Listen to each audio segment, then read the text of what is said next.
देखिए प्यारे बच्चों, जो जानकारी मैं इस वीडियो में आपको देने वाला हूं, भारतीय डाक विभाग ग्रामीण डाक सेवक भर्ती के इतिहास में आज तक किसी ने नहीं दी होगी। इसको मैं अपना बड़प्पन नहीं कह रहा, लेकिन आपको यही कहना चाहूँगा कि फर्जी वीडियो से बचे। कंटेंट तो आपको अभिषेक क्लासेज ही देता है। अभी चैनल को सब्सक्राइब तब करना, पहले वीडियो देखें और वो चीज़ आपको मिलेगी कि वास्तव में आपके मुंह से निकलेगा वाओ। पूरा वीडियो देखना। साथियों, डाक विभाग जीडीएस की भर्ती फाइनली रूप से आ चुकी है। इस भर्ती में नो एग्जाम्स, बिना एग्जाम्स डायरेक्ट आपको पोस्ट ऑफिस में जीडीएस के पद पर नौकरी मिलेगी। ना इंटरव्यू होगा, ना फिजिकल होगा। भारत देश की एकमात्र ये भर्ती है जिसमें बिना किसी एग्जाम्स डायरेक्ट आपको एक परमानेंट जॉब मिल रही है। वरना आपने देखा होगा जिस किसी भर्ती में पेपर नहीं होता उसमें कॉन्ट्रैक्ट्स बेस पर ही आपको जॉब मिलती है। ठीक है, तो इसमें पेपर भी नहीं है और जॉब भी आपको सरकारी परमानेंट मिल रही है। चूक मत जाना। साथियों, शेड्यूल 1 जनवरी 2026 के नाम से यह भर्ती आ चुकी है। 31 जनवरी से इसके ऑनलाइन फॉर्म भरे जाएंगे। आपको अपने मोबाइल से ही फॉर्म भरकर बताऊंगा। साथियों, 10वीं पास ये भर्ती है, यानी कि जिसने 10वीं पास कर लिया है वो सभी ऑल इंडिया किसी भी कोने से रह रहे हो सभी फॉर्म अप्लाई करेंगे। और 18 से 40 वर्ष इसमें आयु सीमा रखी गई है, लेकिन SC ST को ऊपरी आयु सीमा में 5 साल की छूट है। OBC को 3 साल की छूट है। ऑल कैटेगरी की महिलाओं को 5 वर्ष की छूट है। और यहाँ पर PWD कैटेगरी वाले 55 साल तक के भी अप्लाई कर सकते हैं। बड़ा मौका है। साथियों, परसेंटेज बेस पर क्या मिलती है नौकरी, तो यहाँ पर 70 लाख के अप्रोक्स फॉर्म आएंगे, क्योंकि 10वीं हर किसी युवा साथी ने कर रखी है। 18 साल बहुत ज्यादा अभ्यर्थियों की हो चुकी है। बेरोजगारी बहुत ज्यादा है भारत देश के अंदर। करोड़ों युवा भाई बहन 10वीं पास कर चुके हैं। तो यहां पर फॉर्म की संख्या ज्यादा है और नौकरी कितने को मिलेगी पता है आपको? 28,740 लोगों को नौकरी मिलेगी, क्योंकि इसमें सीटें ही इतनी निकली है। तो हमें इन लाखों युवाओं से अलग आना है और सीट पर कब्जा करना है, यानी कि जीडीएस की नौकरी इस बार लेना है। लेकिन साथियों, एक यहां पर बहुत बड़ा पहाड़ आ चुका है। इस पहाड़ को पार करना हमें पड़ेगा। अब कैसे? यहां पर एक सिलेक्शन प्रोसेस में प्रणाली अपनाई जाती है जिसको हम SDB मेथड के नाम से जानते हैं। साथियों, SDB मेथड क्या होता है?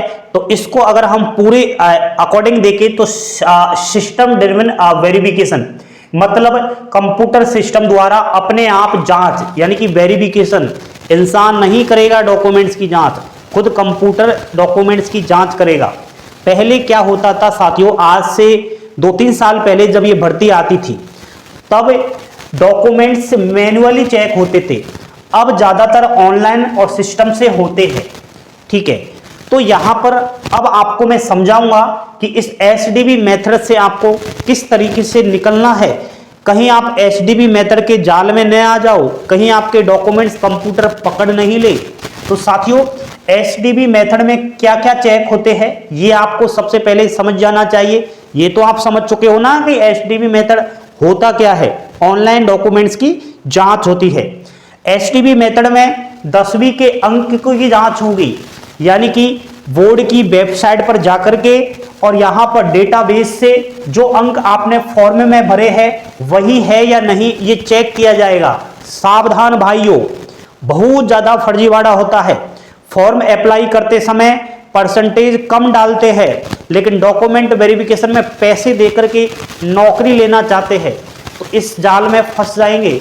SDB मेथड से 10वीं के अंकों को बोर्ड की वेबसाइट से चेक किया जाएगा। बोर्ड की वेबसाइट पर जाकर के सारा कुछ डेटाबेस मिलाया जाएगा। साथियों, जन्म तिथि यानी कि डेट ऑफ बर्थ ये आपकी 10वीं की मार्कशीट से मैच की जाती है। ध्यान रखना, कहीं लोग आधार कार्ड में जो डेट ऑफ बर्थ है उसको डाल देते हैं या कहीं और जगह डेट ऑफ बर्थ है उसको डाल देते हैं, वो नहीं चलेगी। 10वीं में जो डेट ऑफ बर्थ है वही आपको फॉर्म में डालना है, उससे डेटा मिलाया जाएगा। इसके अलावा category SC ST OBC EWS और अनरिजर्व सर्टिफिकेट की वैधता यानी कि ये कब एक्सपायर हो रहा है सबको पता तो है ना। इसमें OBC कैटेगरी के बच्चों के लिए कुछ साल सीमित रहता है सर्टिफिकेट, EWS का भी कुछ साल सीमित रहता है, लेकिन SC ST का जो कास्ट सर्टिफिकेट है वो लाइफ टाइम होता है। तो भाइयों OBC और EWS के आपको अपना कास्ट सर्टिफिकेट चेक करना है। कास्ट सर्टिफिकेट सेंट्रल फॉर्मेट में बना होना चाहिए, उसका मैं आपको सब कुछ बताऊंगा, कैसा फॉर्मेट होना चाहिए वो सब कुछ आपको क्लियर कर दूंगा। एंड अभी किसी को नहीं पता कि OBC की कितनी वैधता है, EWS की कितनी वैधता है, तो वो मुझे कमेंट करना, आपको मैं बता दूंगा, ठीक है। तो साथियों ये सर्टिफिकेट की वैधता देखी जाएगी, OBC EWS की डेट वैध है या नहीं, यही चीज मैं आपसे कह रहा था, ठीक है। अगला PWD यदि लागू हो, भाई देखो बहुत सारे बच्चे क्या करते हैं, विकलांग नहीं है फिर भी वो PWD कैटेगरी से फॉर्म डालते हैं, क्यों? क्योंकि PWD कैटेगरी के बच्चों का 33% पर भी सिलेक्शन हो जाता है। तो बच्चे चाहते हैं कि फर्जीवाड़ा करके नौकरी ले ले, वो PWD का फॉर्म अप्लाई करते हैं और जब डॉक्यूमेंट वेरिफिकेशन होता है तो फर्जी तरीके से PWD का सर्टिफिकेट बनाकर ले जाते हैं। ये मैंने खुद ने देखा है साथियों। तो कहीं ना कहीं SDB अपनाना जा रहा है, इसके जाल में फंस जाओगे। PWD यदि लागू हो तो ही बनना। डिसेबिलिटी, भाई डिसेबिलिटी प्रतिशत और सर्टिफिकेट का जांच किया जाएगा, यानी कि आपको इससे पहले एक वीडियो बनाकर मैंने दिया था special PWD category GDS form, देख लेना कितने परसेंट आपकी डिसेबिलिटी मांगते हैं, कितने परसेंट GDS में आपको आरक्षण मिलता है, एंड सर्टिफिकेट किस प्रकार का वैध होना चाहिए, सारी इंफॉर्मेशन वहां पर दी है। नहीं देखी वीडियो तो फिर से बना दूंगा, लेकिन अपडेट रहा करो, ठीक है, क्योंकि अभिषेक क्लासेस वो जानकारी देता है जो दुनिया में कहीं नहीं मिलती। अब सुनो मेरी बात, अगला लोकल लैंग्वेज, यानी 10वीं में लोकल भाषा पास है या नहीं ये भी देखा जाएगा। बहुत ज्यादा अभ्यर्थी क्या करते हैं कि मैं तो राजस्थान का हूं, मैं इधर असम चला जाऊं, मैं इधर नॉर्थ ईस्ट चला जाऊं, वहां से फॉर्म अप्लाई कर दूं, वहां से कम परसेंटेज पर सिलेक्शन हो जाएगा। इस तरीके से प्लानिंग करता है बच्चा, लेकिन वो जाल में फंस जाता है। कौन से जाल में? SDB मेथड के जाल में। 10वीं में वो सब्जेक्ट्स आपने पढ़ी है क्या जहां आप असम में जा रहे हो, ठीक है, पता है आपको असम की लोकल लैंग्वेज क्या है, असमिया वगैरह पता नहीं कौन सी है, तो 10वीं में आपने वो सब्जेक्ट्स पढ़ी है क्या? जैसे राजस्थान है, राजस्थान की लोकल लैंग्वेज हिंदी है, उत्तर प्रदेश, बिहार, दिल्ली, छत्तीसगढ़, उत्तराखंड, हिमाचल, बहुत सारे राज्यों की भाषा हिंदी है, तो हिंदी आपने 10वीं में पढ़ी है तो वो चेक कर लेगा ये SDB मेथड के द्वारा, ठीक है। तो लोकल भाषा का ध्यान होना चाहिए साथियों, ये सारी इंपॉर्टेंट चीजें यहां पर SDB मेथड में चेक होते हैं। समझ रहे हो ना मेरी बात? अभी बात अधूरी है, पूरी वीडियो सुने। अब सुनो, SDB के बाद क्या होता है, तो SDB क्लियर हो चुका है, यानी कि फिजिकल वेरिफिकेशन आपका DB कंप्लीट हो चुका है, ये आपको सर्टिफिकेट मिल जाएगा। उसके बाद फिर अपॉइंटमेंट यानी कि जॉइनिंग मिल जाएगा, ये होता है, बाकी कुछ भी नहीं है, नौकरी मिल जाएगी। अब सुनो, SDB मेथड क्यों लगाया गया? क्या आवश्यकता पड़ गई कि पिछले 2-3 साल से ही GDS की भर्ती में SDB मेथड अपनाया जाए? पहले ये क्यों नहीं था?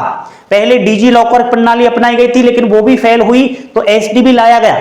लेकिन डिजी लॉकर और SDB सेम जैसा है। तो सुनो मेरे साथियों, SDB मेथड क्यों लगाया गया? तो फर्जी डॉक्यूमेंट्स रोकने के लिए। बहुत ज्यादा अभ्यर्थियों ने क्या किया, 10वीं की फर्जी मार्कशीट बना करके लाए और GDS भर्ती में नौकरी लगे, पैसे देकर फर्जीवाड़ा किया।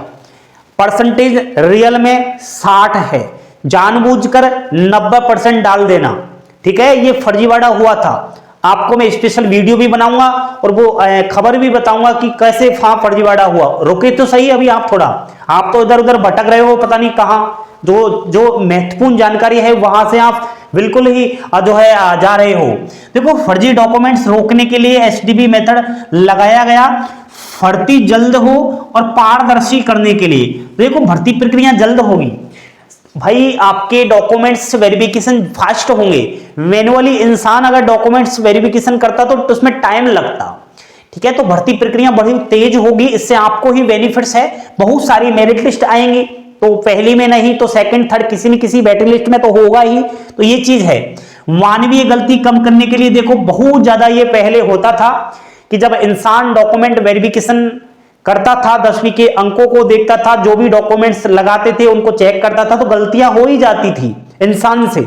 लेकिन अब कंप्यूटर जांच करेगा तो गलती होने की संभावनाएं कम हो जाएंगी। ये चीज है। एसडीबी में गलती हो जाए तो क्या होता है, ये भी तो अगर अंक आपने गलत भरे हैं, गलत कैटेगरी चुनी है और सर्टिफिकेट अमान्य हुआ है तो सीधे कैंडिडेट्स रिजेक्ट हो जाएंगे बिना बुलाए भी। ये बिल्कुल आपको ध्यान रखना है, बिना बुलाए आप सीधे ही वहीं पर रिजेक्ट कर दिए जाओगे, इस तरीके से आपने ये चीज किया है। तो वाकई साथियों एसडीबी में ज्यादातर यहीं पर कैंडिडेट्स बाहर हो जाते हैं। क्यों? 10वीं के अंक गलत, यानी अभ्यर्थी की 10वीं में 83.6 कितनी है 83.6, तो अभ्यर्थी क्या करता है, अरे यार कुछ ही पॉइंट का फर्क है, इसको मैं 84 कर देता हूं, तो वो वहीं पर रिजेक्ट हो जाता है। अरे भाई तेरी परसेंटेज है 68.6 और यहां पर आप डाल रहे हो 69, तो रिजेक्ट होंगे। बहुत ज्यादा अभ्यर्थी क्या करते हैं, भाई सर मेरी तो है 99.99, तो इसको क्या करते हैं अभ्यर्थी 100% में डाल देते हैं, तो वहीं पर रिजेक्ट हो जाते हैं। पॉइंट का खेल है भाई, पॉइंट का, ठीक है। सीजीपीए को गलत तरीके से परसेंटेज में बदलना यह भी एक मुख्य कार्य होता है। जो भी सीजीपीए स्कोर वाले स्टूडेंट्स होते हैं, सीबीएसई पास आउट स्टूडेंट्स होते हैं, जिनकी मार्कशीट में सीजीपीए लिखा हुआ होता है, उसको परसेंटेज में कन्वर्ट किस तरीके से करना है ये ऑफिशियली नोटिफिकेशन में स्पष्ट रूप से बताया जाता है। लेकिन गलती करते हैं विद्यार्थी, परसेंटेज को कन्वर्ट करते समय गलत डाल देते हैं, तो उससे क्या है वो बाहर ही होते हैं। लेकिन आप हमें फॉलो करना, ऐसा फॉर्म भरवाऊंगा जो गलती 1% भी नहीं होगी, ना के बराबर भी नहीं होगी। साथियों बोर्ड से मैच नहीं हुआ, यहां पर डायरेक्ट रिजेक्ट होने की संभावनाएं होंगी। डेट ऑफ बर्थ भी गलत आपने डाला तो भी आप रिजेक्ट हो जाओगे। वाकई दोस्तों आप सुनो मेरी बात, जीडीएस एसडीबी स्टेटस कैसे चेक करें ये भी आपको बिल्कुल देखना चाहिए कि एसडीबी स्टेटस चेक कैसे करना है, आप पास हुए हो या फेल हुए हो। नेक्स्ट पार्ट में आपको बताऊंगा जीडीएस मेरिट कैसे बनती है, 2 के अंक बराबर है 2 स्टूडेंट्स के तो किसका सिलेक्शन होगा, state wise category wise merit कितनी जाएगी, एंड यहां पर साथियों ये भी मैं बताऊंगा कि जीडीएस एसडीबी रिजेक्ट होने के मुख्य कारण कौन कौन से हैं। लेकिन साथियों आपके लिए इंपॉर्टेंस ये है कि फॉर्म में वही डिटेल भरनी है जो मार्कशीट यानी कि सर्टिफिकेट में है। एडिट का मौका मिले तो जरूर ठीक करें, और एडिट का मौका आपको इसमें मिलता है तो फॉर्म में गलती कर देते हो तो उसको सुधार अवश्य करें। फर्जी या अनुमान से कुछ नहीं भरे, या तो आप फर्जी तरीके से कुछ ना भरे और अनुमान न लगाए कि ऐसे हो सकता है, जो रियल मार्कशीट में लिखा है वो ही डाल देना है, ठीक है। बहुत ज्यादा अभ्यर्थी ऐसे भी है, नाम वो तो चीज मैं बाद में बताऊंगा, अभी बड़ा लंबा वीडियो हो गया तो वो चीज तो मैं अगले पार्ट में आपको बताऊंगा। लेकिन इसमें मैंने एक बेसिक सी जानकारी आपको अभी दी है, 0 लेवल से बताया कि एसडीबी मेथड क्या है। तो भाई लोगों जीडीएस की भर्ती ऐसे ही थोड़ी मिल जाएगी। बहुत ज्यादा अभ्यर्थी तो काजू कतली खिला रहे हैं, कह रहे हैं सर मेरी तो 90.99 है, मेरा तो इस बार सिलेक्शन हो जाएगा। नहीं होगा, आप देखना इसमें 70% वाले का हो जाएगा। वो क्यों? क्योंकि वो कारण भी आपको बताऊंगा। इतना ज्यादा फुदकिए मत, फुदकने से कोई आपको नौकरी नहीं मिलेगी। रियल तो रियल ही होता है, फेक फेक होता है। पसीना आ जाएगा जब फॉर्म अप्लाई करोगे तब, ठीक है। किसी को डिमोटिवेट नहीं कर रहा, लेकिन आप क्या करते हो, लो 100 रुपए ले लो फॉर्म भर देना जीडीएस का, मेरी नौकरी तो पक्की है क्योंकि इसमें एग्जाम है नहीं, मेरी परसेंटेज तो भगवान से भी ज्यादा है।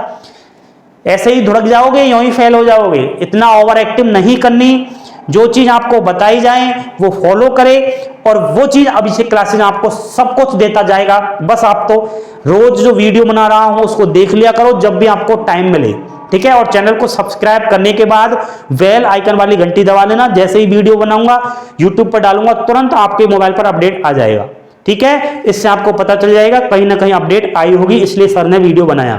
थैंक यू, धन्यवाद। लाइक शेयर और सब्सक्राइब जरूर करना। जय हिंद, जय भारत।